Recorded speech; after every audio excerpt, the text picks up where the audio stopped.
नमस्कार, आपण पाहतात खेड टाइम्स। आजच्या स्पीड न्यूज मध्ये आपले स्वागत। दोन अल्पवयीन मुलींना उत्तेजक द्रव्याचे इंजेक्शन आणि अंमली पेय पाजून बलात्कार करणाऱ्या अटकेतील 2 आरोपींची शनिवारी न्यायालयीन कोठडीत रवानगी करण्यात आली।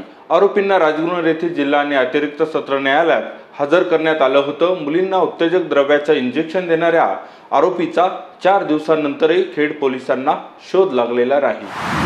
चास येथील खुनी हल्ल्यातील आरोपींना 20 मे पर्यंत पोलीस कोठडी सुनावली आहे। या हल्ल्यातील जखमी शुभम रत्नपारखी याची प्रकृती स्थिर आहे। 10 दिवसांपूर्वी राजगुरू रेल्वे स्टँडजवळ झालेल्या वादातून आदित्य तनपुरे आणि सिद्धेश तनपुरे यांनी चास येथे शुभम याच्यावर हल्ला केला। या हल्ल्यात हल्लेखोरांनी जखमी शुभम याच्या छातीवर चाकूने वार केला होता। खेड कृषी उत्पन्न बाजार समितीच्या चाकण उपबाजारात शनिवारी 1250 क्विंटल कांद्याची आवक झाली। उच्च प्रतीच्या कांद्याला 2100 रुपये भाव मिळाला।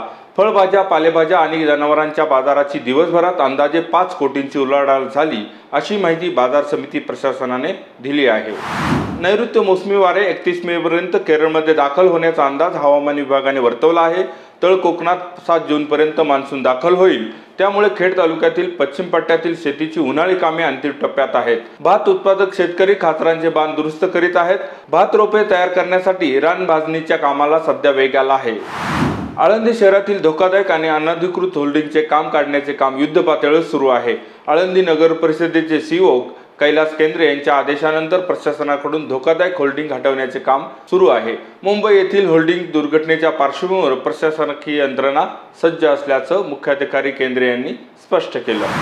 पश्चिम पट्ट्यातील चासकमान धरणातील पाणीसाठा कमी झाल्याने जुन्या वाडा गावातील धर्मनाथ मंदिर, मारुती मंदिर, विठ्ठल रुक्मिणी मंदिर, शनी मंदिर, राम मंदिर, लक्ष्मीनारायण मंदिर, गणपती मंदिर, भीमाशंकर मंदिर, दत्त मंदिर या मंदिरांचे ग्रामस्थांना दर्शन झाले। त्यामुळे जुना वाडा गावातील ग्रामस्थांनी स्मृतींना उजाळा मिळाला। या निमित्ताने विस्थापित झालेल्या वाडावासियांना जन्मभूमी डोळे भरून पाहण्याची संधी मिळाली। राजगुरू येथील हुतात्मा राजगुरू बुद्धिबळ अकॅडमीच्या वतीने आयोजित खुल्या बुद्धिबळ स्पर्धा उत्साहात संपन्न झाल्या।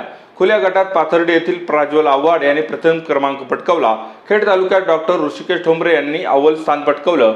आंबेगाव तालुक्यात महेश सईद, जुन्नर तालुक्यातून उमेश खेंगरे हे प्रथम क्रमांकाचे मानकरी ठरले। यंदा प्रथमच अकॅडमीच्या वतीने दिव्यांग स्पर्धेसाठी पारितोषिक ठेवण्यात आलं होतं।